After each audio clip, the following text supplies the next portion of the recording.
Cruising down the street, night black is tall. Don't know why I feel so comfy in this stolen car. When my man shot the owner in the throat and the arm. My near future is more, nigga freedom is far. All I can see is the bars. Picture life in the yard. Cause I ain't used to bitches, I only hung with the guards.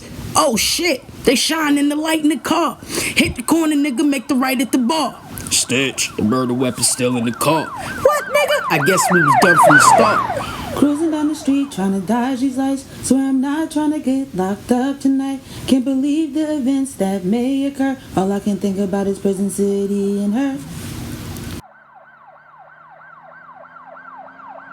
Alright, so we live again. Stitches, Prison City and her. I'm here with He about to tell me how it was in the beginning and the end and right now. So, first off, state your name for the record. Master I See a Lot. Master I See a Lot. Alright, how'd you get the name? I was introduced to the 5% teachers in 1984. Wow, how old was you? 14. Okay. By Dashawn, rest in peace. Rest in Hey, peace. gosh. The energy that I gravitated to, it was based on information that was so foreign that when I came in contact with it, it seemed so real. And then the trials and tribulations that I started going through surrounding the teachings only made me gravitate to it more. So it had a magnetic attraction, which it's supposed to. And I just grew into who I became. Alright, so what's the first time you ever got locked up? As a juvenile, I started early. Okay. Got in trouble. Was incorrigible in school. Was more focused on being a class clown than staying focused, and it led to other things. My introduction into the streets came early, and I embraced it, and kind of have ever since. To be honest, some of the most important things I learned in my life, I learned in the streets, and I learned in the prisons. And some of the most intelligent men that I have ever met, the most significant men I have ever met, I met incarcerated. Because back then, I'm not sure about now, but back then, institutions were like black universities. And they introduced us to different parts of our history and different parts of our culture that was so foreign to me. And it was so different from what I was taught as a child about who I was and where I came from and the things I represented. And it was just contrary to everything that I was taught in school. Everything that people were trying to indoctrinate in me. So I guess my rebelling was my purpose, because it led me to learn all the things, the wealth of knowledge that I learned in regards to life and love and history and civilization, all those different things. And those characteristics, you can't put a price on that. And the price I put on it was, incarceration time, but it always seems worth it. Okay, so you're saying that incarceration was worth what you learned? Absolutely. Wow. So I always ask people, if given a second opportunity to change and do something different, would you have taken it? Like, if you could rewind and you could reset time and go back to the moment where you committed your first crime, knowing everything that you went through up until present day, you wouldn't take it? That would, it would be fatuous to say, no, I wouldn't. But in retrospect, I believe I would have never learned the things that I know now. I would have never learned those things had I not been incarcerated. Like, for example, most people are only introduced to different things when they're put in a different environment or when they're put in different conditions. True. And for me, man, knowledge is everything. Because knowledge is what empowers us. So when you hear somebody say something and you know that what they're saying isn't accurate, you can defend that. But you can only defend that with knowledge. You can't defend it with violence. You can't defend it with vulgar and derogatory statements. You defend it with knowledge. Knowledge that rebuts anything that these people are saying, that you know is inaccurate. See, it's one thing if you're telling somebody something and you're not really sure of the information you're getting, right? But if you deliberately misinform people to put yourself in a better light, then that should, not only should that tell you a lot about the characteristics of that person, but it tells you a lot about what they represent as a whole. So for me, if I could go back and change certain things, but I would never, ever want to change the things that I learned. Because those experiences, you know, those trials and tribulations have made me into who I am. Okay. So, I feel you. Some things that I went through, like I would change probably about 98% of it. But the 2%, it's 2% of it that I wouldn't change for the world, because that's what made me stitches. And but I would definitely want to change about 98%. But my second question to you, or my third question to you, would be, when did you know? What is it that you lost while you was in jail? Because everybody lost something. Oh, Be it when time sits still, because when you sitting there, it sits still. The world is going, it's just going and going, but you sitting still. Your time is sitting still. Is there anything that you lost that you wish you could get back? I regret not raising my children.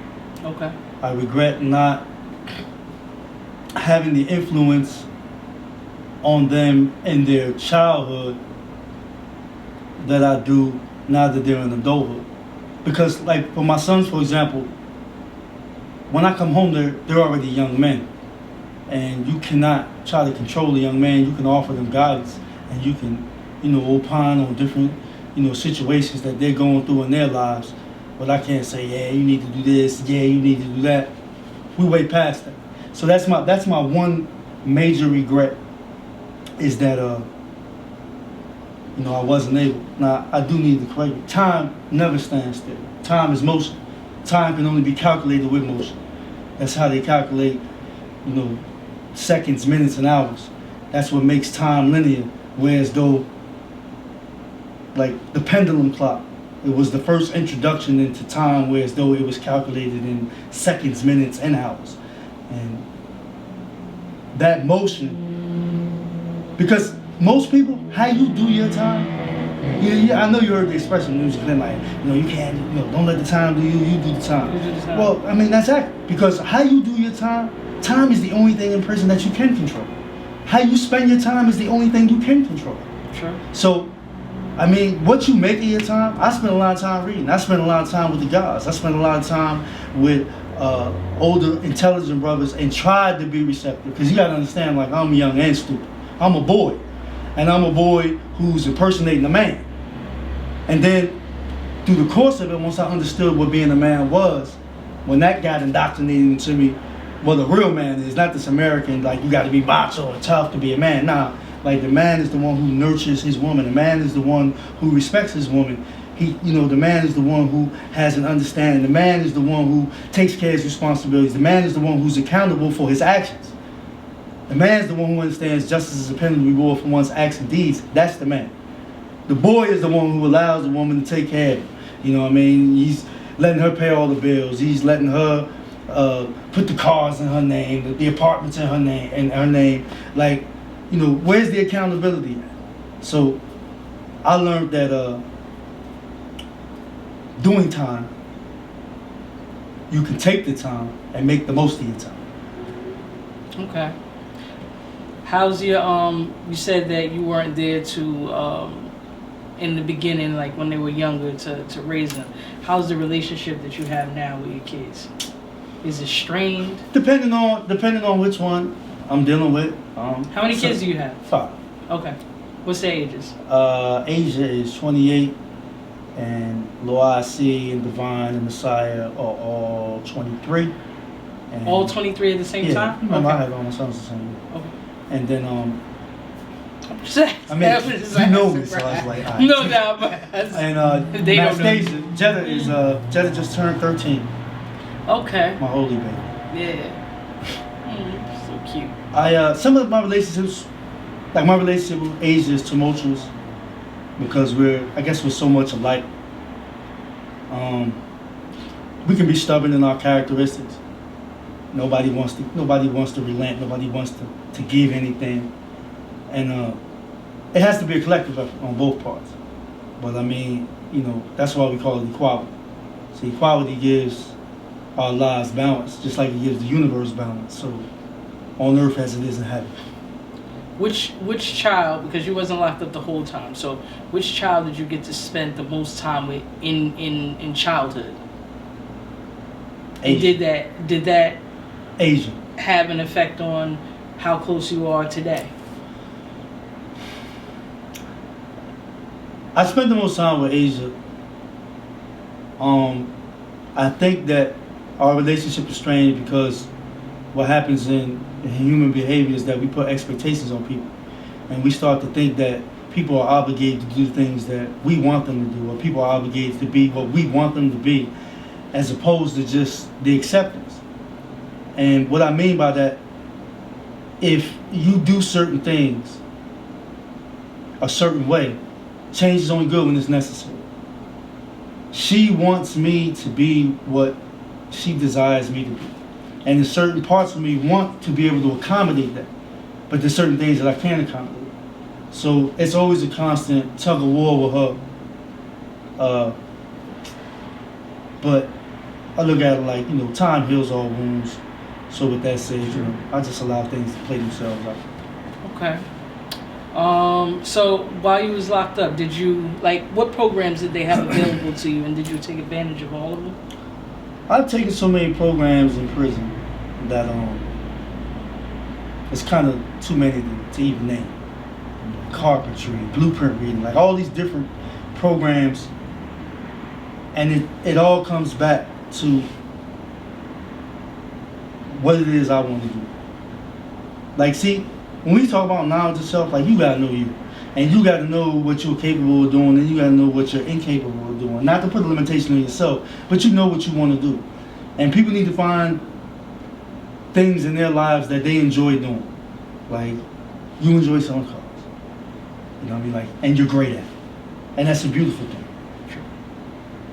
When you are dissatisfied with, like, I came home from the feds, I was a dishwasher. And then I was a prepper. I did it because that's what supported my livelihood. But there wasn't enjoyment in that. Okay. So, I mean, at the end of the day, like, you have to find what it is you want to do and not worry about reaching or meeting other people's expectations. Any of the things that you learned in prison as far as the programs that they had, were you able to utilize any of those skills that they taught you, and was any of them valuable? Absolutely. Okay. I will say that. The problem with it is, it's like, can you convince this company to take a chance on you? I mean, we all know the application process. Have you ever been convicted of a crime? And when that comes up, it can create certain issues and situations.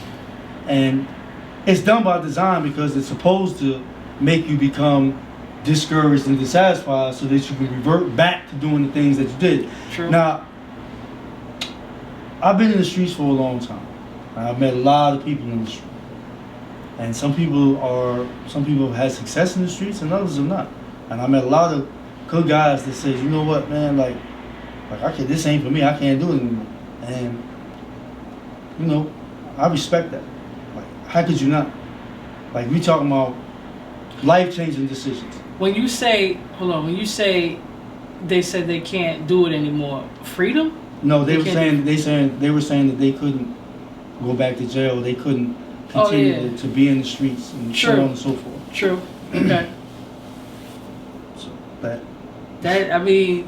I'm one of them people. I mean, I ain't get got it. a second left Listen, in me. I already know. I don't even fucking jaywalk, bro. They be like, "Is that are we supposed to cross over here or over there?" Because I want to make sure I'm in the right place to do what I gotta do. Fuck that. I don't got another second in me, bro. I don't like people telling me what to do. I don't like smelling this bitch shit. I don't like those are all the things that I could do without. I mean, the mass showers. I've seen things that my eyes can't allow me to unsee. Oh my God. Oh my eyes. Like, do I need these? Can I take these out and do the rest of my time? Nah, man. But the halfway house, for me, the halfway house broke me. To me, to look outside and be able to see people going on with their lives is something I couldn't take. How was the halfway house for you? I can't. If you could take me to prison, straight to the street. I got sent back from the halfway house because I don't conform.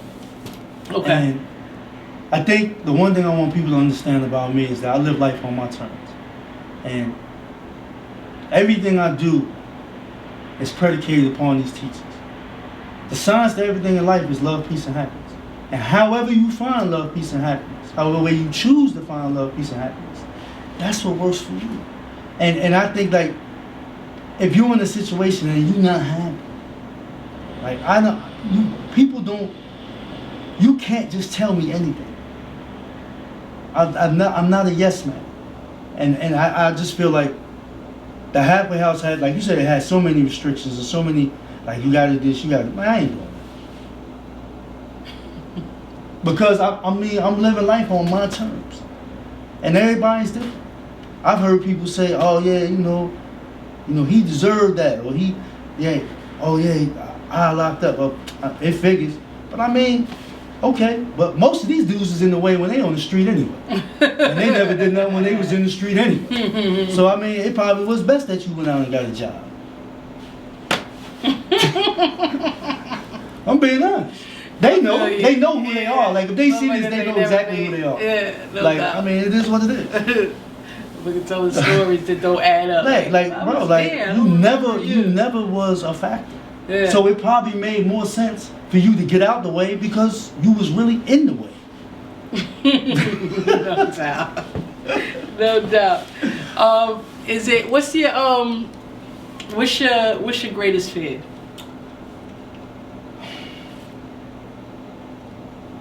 That it's starting to dissipate, but my greatest fear was that I had experienced love one time in my life. That was my oldest daughter, Mother. Mm-hmm. And I was a little boy Mm-hmm. who lacked the understanding of what it took to get your heart to be receptive to the true love of a woman.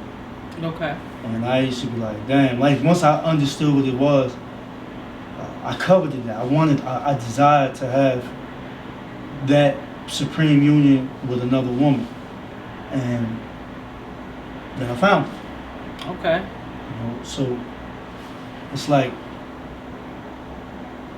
to live this life, and this is for everybody, if you live this life and don't experience love in its quintessential form, man, you might want to try to come back and do this again. Because your whole existence ain't going to mean nothing. It doesn't make a difference how many material things you accumulate. If you don't find somebody to give your heart and your soul and your mind to, because that's my training. If you can't find somebody to get at you, man, you're missing out. Because love is the highest form of understanding. It's the same way a mother loves a child. The same way a son loves a mother. Or a grandmother's love. Okay. So, hopefully, man, everybody, you know what I mean? Everybody will get a chance to experience it. You know what I mean? At least once. Yeah, that would definitely be amazing to experience it at least once. Fear, I love you, boo. So, Jay, you too. So, that's what we do. But, yeah, man, so, okay, that's your deepest, what did I ask? Fear. The deepest fear, okay. What's your greatest accomplishment? That's good. My kids. Nice. Okay. My kids are the best part of me. Mm-hmm. And even with my worst characteristics, like, I see so much of myself in them. When I ask them, you know, and they're stubborn and and they don't want to hear it. And that's me. That's Chucky Buford. I feel you. I've always been in high school. I feel you. You know, I cannot expound enough about what having knowledge is. It is the greatest gift that a person can have. And I mean that sincerely. When you know, I sit down with anybody, whoever you are, I'll see you there. And we can build. I ain't trying to change you, and you ain't trying to change me. But just knowing who I am and what my purpose is on this planet. And I look at the lives I've touched in regards to these teachings. And when brothers say thank you, damn, bro, like you did a lot for me when it came to my growth and development. Man, that shit mean the world to me, man. Because what the fuck else can you give somebody? A pat? That's what you gonna give them? You gonna thank you for giving them a pat? But when you give somebody knowledge, and even if you plant the seed and they don't see it when you want them to see it, when they reflect back, when they revisit that information, it's like, damn, man, like, my man told me about that. And then you see them make it manifest. I had 5 seeds when I was in the feds. They all in the street. They all doing great. And they all still building. Now that, to me, is an accomplishment. Okay. And I'm talking about these dudes from down south. And if you know people from down south, like they really into Christianity and they really into the Bible. Oh, yeah. So that was definitely a work of art. No doubt. Please, man, strive to get the knowledge of yourself. Just to know who you are. How many times your heart beats. How many times your eyes beat.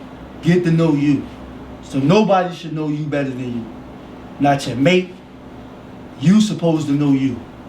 And then once you focus on you, then you can start worrying about everybody else. How you gonna teach somebody and you don't know nothing? How your name gonna be knowledge and you don't know nothing? How your name gonna be born and you ain't bringing nothing into existence? All these things, man. But I mean, you know, it is what it is. I remember my ex-wife asked me, she said, how can you be a master? I said, well, I've mastered the science of everything in life, the good and the bad, the positive and the negative. And that's the balance of the universe. There's a positive and negative charge in everything. Everything. From food shopping, to selling drugs, to working at a job, to paying bills, there's a positive and negative in all of it. Sometimes, man, you just gotta stop and think.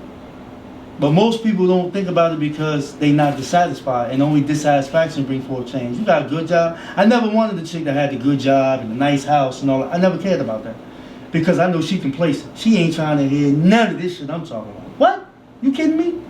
No, are you kidding me? I never. Why should I disrupt what I got going on? But you can have all them things and you can still be dumb as a brick. You can still be the stupidest person in the world. True. With a college degree.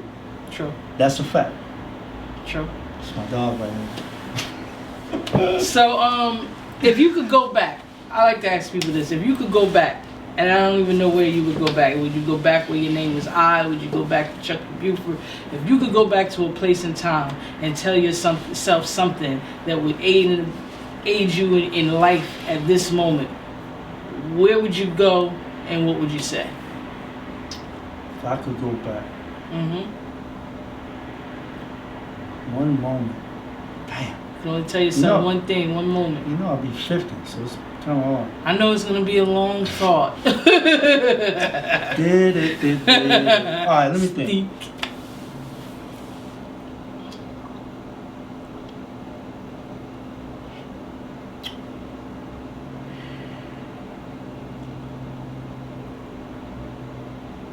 That pivotal moment, brother. It's a pivotal moment. I know where I'm gonna tell you where I'm gonna go back to.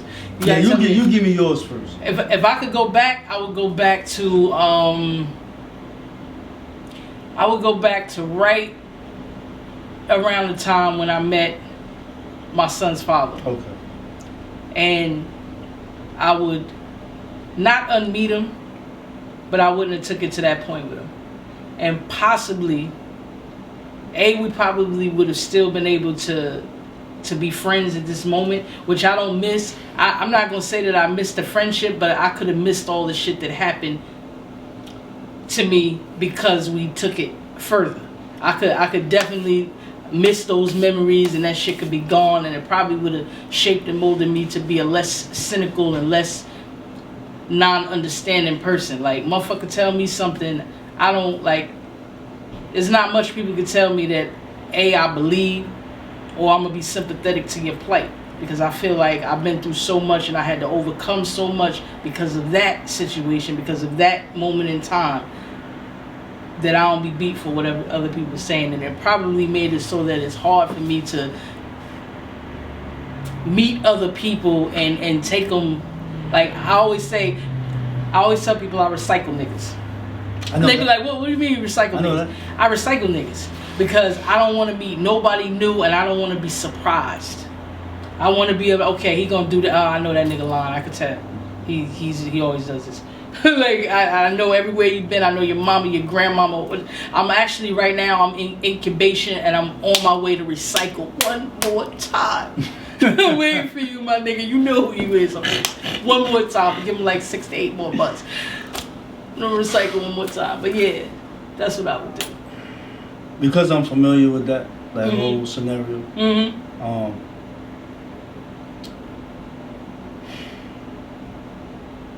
I mean, when you've made as many mistakes as I had, it's kind of difficult to just pinpoint one.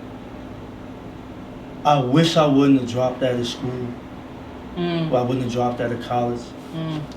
I think that I could have really, really excelled at what it is I wanted to do, and it was all really tied into, to like something that I enjoyed doing. It was different. I learned that while I was incarcerated. It was useful land. You know what I mean? So if I had to pinpoint like one moment, I would have to say that. Because I mean, like I said, when you've made as many mistakes and you've taken as many falls as I have, and this is my dog, so I mean, she's familiar. She knows what it's about. You just take it on the chin. Yeah, I thought she was gonna say go outside on a windy day. Bum, bum, bum, bum, bum, All right. bum, bum, bum, Nah, I feel you though. so I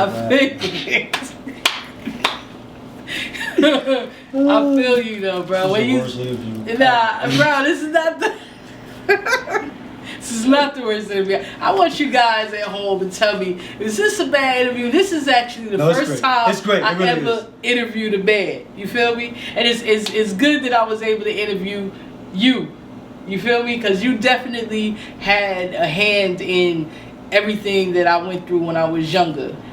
It molded me into, like, I mean, I'm flyer than him, but we got into the dress game. You feel me? You put me down on the butters. We did all of that. You know what I mean? Running around, rapping, everything. It definitely shaped me and made me a more vocal. I was already vocal, but you could be vocal and not have shit to say. You know what I mean? I read a lot.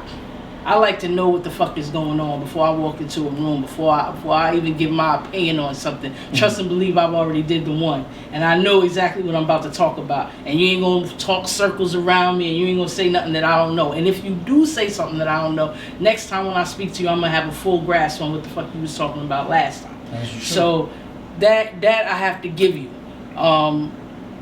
You always had jokes. I don't really think he was all that funny. I really don't.